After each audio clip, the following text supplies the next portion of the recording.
반갑습니다 여러분. 저는 에이텐트입니다. 자, 오늘은 GV80 쿠페를 보려고 제가 제네시스 매장에 왔거든요.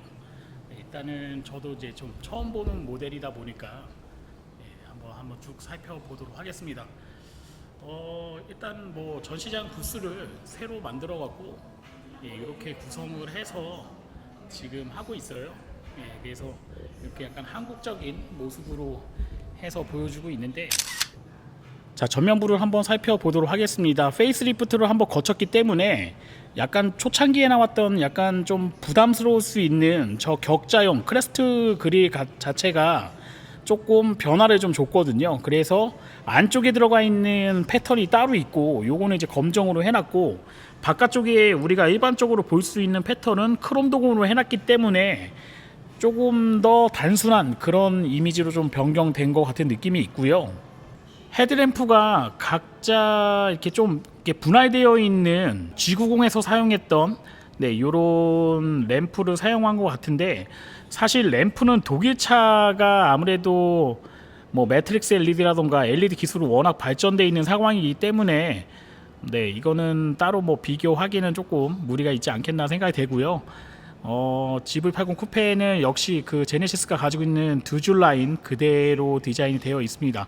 하단 쪽에 보시게 되면은 에어 인테크라던가 이런 부분이 조금 도드라지게 되어 있는데, 마치 벤츠 AMG와 유사한 그런 형상을 좀 가지고 있어서 초창기에 나왔던 모델하고 비교해 본다고 한다 그러면 상당히 명확하게 좀 디자인이 눈에 쏙 들어오는 디자인에 좀 변경되지 않았나 생각이 되네요.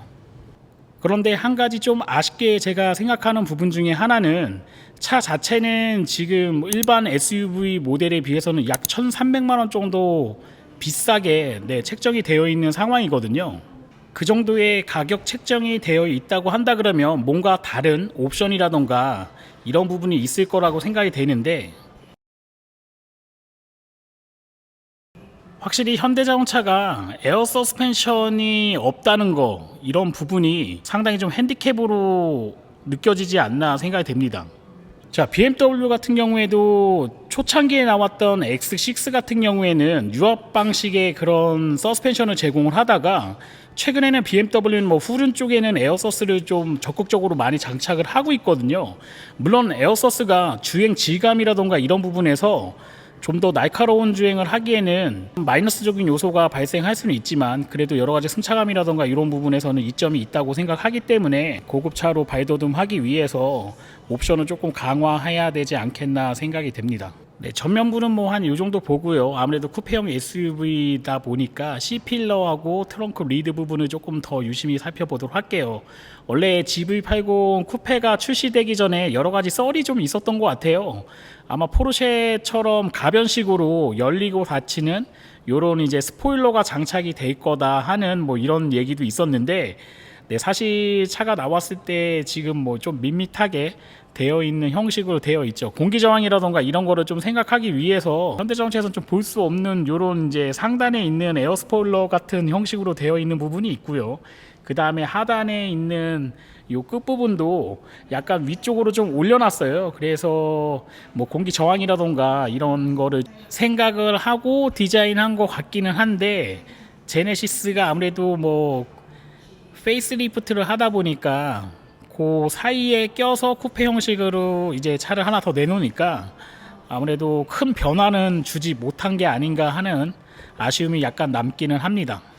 GV80 쿠페를 생각하시는 분들 좀 고민이 좀 많이 되실 것 같아요. 물론 이제 기본 SUV 형식으로 돼 있는 모델도 대략 한 495만 원, 한 500만 원 정도 인상이 된 상황이기 때문에 7천만 원에서 약간 빠지는 금액이 형성이 되어 있거든요.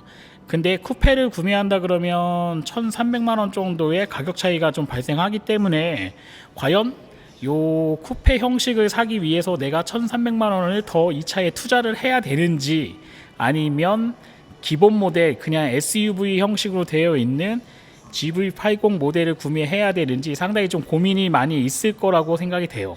그 부분은 어떤 차이점이 있는지 영상을 보면서 여러분들과 함께 설명을 드리도록 하겠습니다. 자, 일단 실내로 좀 들어왔습니다. 여러분, 가장 눈에 띄는 거는 GV80 처음 나왔을 때 저도 조금 의아하게 느낀 부분 중에 하나거든요. 왜 투스포크 방식의 스티어링 휠을 만들었을까? 보통 대형 세단, S클래스라던가 이런 차에서만 좀 많이 사용하거나 벤틀리라던가 이런 고급차, 약간 고성능 버전이지만 빨리 달리는 차보다는 조금 럭셔리를 생각하는 차에 많이 사용하는 투스포크 방식의 이제 스티어링 휠이었는데, 지금 페이스리프트를 하면서 3스포크 방식의 D컷 스티어링 휠로 좀 바뀌었어요. 그래서 이런 부분이 조금 스포티한 느낌이 나긴 합니다. 근데 쿠페가 아무래도 뭐 좀 스포티한 차량이니까 D컷 스티어링도 잘 맞는 그런 디자인이 형성이 되어 있는 것 같고요. 그 다음에 원래 그 내비게이션하고 클러스터하고 이렇게 분할되어 있는 형식으로 되어 있었고, 이전에 있던 차량 같은 경우에는 한 14인치 정도 됐나요? 14.5인치 정도 되는 요 내비게이션이 상당히 운전자하고 좀 멀리 떨어져 있는 그런 감이 있었거든요. 그래서 운전에 좀 방해되는 그런 요소가 있었는데, 지금은 일체형으로 완전히 연결되어 있는 와이드 형식의 27인치짜리 디스플레이 통합형으로 좀 들어가 있다 보니까 이 부분은 앞으로 나오는 뭐 제네시스라던가 아니면 고급 현대자동차 모델에서 적극적으로 좀 투영되지 않겠나 이렇게 생각이 됩니다. 실내는 검정색 톤의 가죽으로 되어 있고요. 그 다음에 레드 스티치가 들어가 있고, 인레이 같은 경우에는 지금 카본인 것 같아요. 카본 재질로, 유광 카본으로 되어 있는 부분으로 되어 있으면서 지금 송풍구 같은 경우에도 개별적으로 떨어져 있는 부분이 아니라 대시보드하고 일체형으로 들어가 있는 느낌이 상당히 좋거든요. 상당히 좀 고급차를 보는 것 같은 그런 느낌을 많이 받고 있습니다. 그 다음에 시프트 바이 와이어 방식의 이런 다이얼 방식으로 되어 있는 기어 노브는 그대로 들어가 있고요. 좀 줄였으면 하는 생각이 있어요. 제가 내일은 이제 BMW 5 시리즈 530i 모델을 제가 시승을 할 건데, 뭐 비슷한 이런 약간 크리스탈 느낌의 뭐 아크릴이라고 해야 되나요? 이런 걸로 기어가 조종하게 되어 있는데, BMW 같은 경우는 상당히 좀 작아졌거든요. 예전에는 그 전자식 기어 같은 경우에 약간 좀 그 컬럼 기어식으로 해서 좀 크게 되어 있었는데, 이 부분은 상당히 좀 줄여서 전기차에서도 많이 대응할 수 있는 방식으로 많이 바뀌었는데, 아무래도 지금 GV80 같은 경우 전기차가 없다 보니까 그냥 뭐 가솔린 모델, 일반 내연 모델만 판매하다 보니까 이런 식으로 되어 있습니다. 그리고 제네시스가 가장 판매를 많이 하고 있는 시장도 미국 시장을 겨냥하고 있기 때문에 아마 미국 소비자들이 좋아하는 조금 큼직큼직한 사이즈로 디자인을 한 게 아닌가 생각이 되고요. 이 부분 이제 뭐 다이얼로 해서 지금 보시면 이렇게 내비게이션이라던가 이런 걸로 조정할 수 있는 조그 다이얼 형식으로 되어 있는데, 이것도 생각보다 상당히 좀 커요. 사이즈를 왜 이렇게 크게 했는지는 아마 뭐 미국 시장을 공략하지 않았을까 하는 뭐 예측 빼고는 크게 없습니다. 좀 쓰기에는 상당히 좀 편안하게 되어 있는 건 맞아요. 상당히 좀 크기 때문에 조작감이라던가 이런 부분은 상당히 좋은데, 다이얼이 너무 많잖아요. 조그 다이얼도 돌리는 방식으로 되어 있고, 기어도 돌리는 방식으로 되어 있고요. 그 다음에 터레인마저도 돌리는 방식으로 되어 있다 보니까 복잡하다. 단순하게 만든 거를 너무 단순한 걸 모아놓다 보니까 좀 복잡한 형식으로 되어 있는 것 같은 그런 느낌을 지울 수가 없네요. 현대자동차에서도 요즘에 이제 12.3인치, 12.3인치가 연결되어 있는 대략 한 25인치 정도 되는 커브드 디스플레이를 많이 사용하다 보니까 현대자동차나 기아자동차의 그런 디스플레이하고 조금 비슷하지 않겠나 이렇게 생각을 했는데, 옆에서 이렇게 보니까 베젤도 상당히 좀 얇게 되어 있고요. 이음새라던가 이런 부분이 거의 느껴지지가 않아요. 이런 베젤도 상당히 좀 고급스럽게 잘 되어 있는 상태이기 때문에 크게 느껴지는 27인치라고 하는 게 육안으로 확 느껴지는 그 정도의 디스플레이를 구현을 하고 있습니다. 이거는 이제 카본인 것 같아요. 카본, 유광 카본인 것 같은데, 이 밑에 쪽에 들어가 있는 에어벤트도 상당히 좀 작게 되어 있어서 상당히 좀 고급진 그런 느낌이 좀 많이 나고요. 글로우 박스는 열리지가 않네요. 고장난 건지 아니면 락을 걸어 놓은 건지 모르겠는데 일단은 열리지는 않는 상태고, 아무래도 요즘에 이제 앰비언트 라이트는 정말 너무 보편화되다 보니까 고급 브랜드에서는 더 좋은 소재를 가지고 어떻게 더 구현을 할 건가 이런 거에 대해서 좀 고민을 많이 하고 있는데, 제네시스도 럭셔리 브랜드를 표방하고 있기 때문에 이런 부분을 적절하게 좀 고민해야 될 시점이 아닌가 생각이 듭니다. 뭐 소재에 대해서는 물론 이제 국산 자동차니까 국내에서 나오는 소재를 대부분 가공해서 사용을 하겠죠.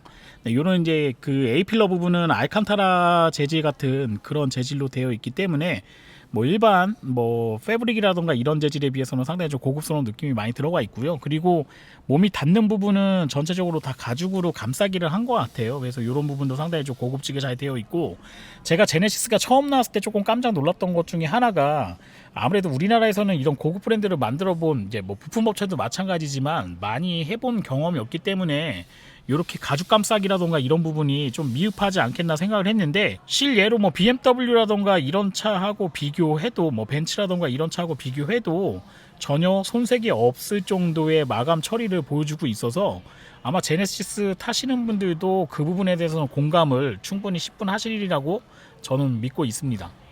이 차가 스포츠형을 표방하고 있는 건지 실제 스포츠형 자동차인지는 딱 스티어링 휠 하나만 잡아보면 저는 명확하게 판단이 된다고 생각이 되거든요.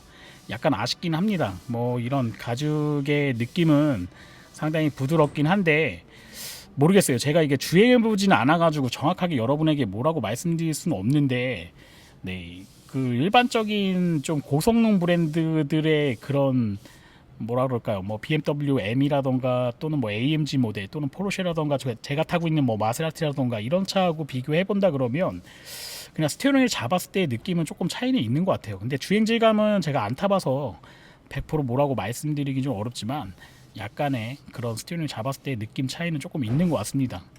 그리고 패드 시프트가 장착이 되어 있는데 플라스틱 방식으로 되어 있네요. 네, 요거는 그냥 아우디하고 비슷한, 네, 그냥 스티어링 휠 뒤편에 붙어 있는 방식으로 지금 형성을 하고 있습니다. 뭐 이런 부분도 조금 더 뭐 내연기관 자동차가 언제까지 더 갈지는 모르겠는데 고성능 버전으로 더 진보하기 위해서 조금 더 신경 써야 될 부분 중에 하나거든요. 특히 BMW 같은 경우에도 예전에는 패드 시프트가 되게 짧았어요. 되게 짧게 되어 있었는데 지금은 추세가 뭐 이태리 자동차하고 비슷하게 조금 길게 가는 추세거든요. 그만큼 운전 재미감이라던가 이런 부분에서 수동 운전을 적극적으로 좀 운전자에게 제공하려고 하는 그런 추세가 있기 때문에 그 부분의 니즈를 좀 빨리 읽어내야 되지 않겠나 생각이 됩니다. 자, 이제 차를 타고 내릴 때 약간 높은 느낌이 좀 있어요. 에어 서스펜션이 없기 때문에 기본적으로 그냥 세팅되어 있는 높낮이가 좀 있거든요.